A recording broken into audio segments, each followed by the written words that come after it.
Go.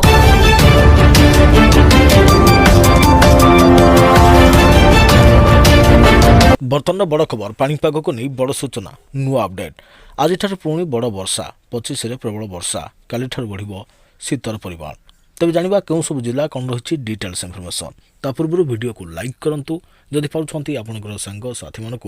Video को share करनी जदि फ्रेंड्स आपने आमर ये चैनल नुआ ही वीडियो देखुं पूर्व केवे भी सब्सक्राइब करना तेज निहाती चैनल को सब्सक्राइब करने सहित पाखे आसुवा बेल आइकन को बजाय रखिता तेज आज पुणी ओडिशा आरंभ हो वर्षा बंगोपसागर सक्रिय लघुचाप प्रभाव में वर्षा नहीं पूर्वानुमान कर भारतीय पाणीपाग विभाग उपकूल ओडिशा समेत दक्षिण अभ्यंतरण ओडिशा वर्षा नहीं सतर्कता जारी कर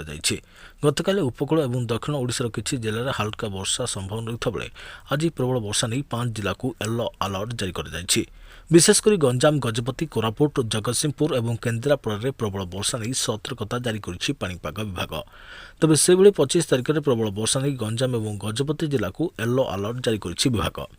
यहसबू जिले में 70 ରୁ 110 मिलीमीटर पर्यंत वर्षा नहीं आकलन कर हाल्का मध्यम धरणर वर्षा नहीं रायगड़ा पुरी मालकानगिरी कोरापुट खोर्धा नयगढ़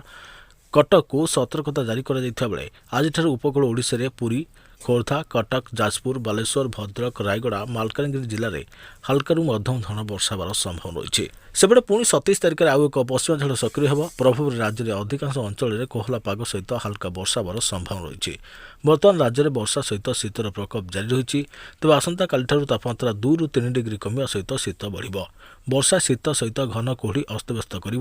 घन कुहुड़ी नहीं सुंदरगढ़ झारसुगुड़ा केन्दुझर अनुगुल बलांगीर सोनपुर और कलाहांडी जिला को येलो अलर्ट जारी कर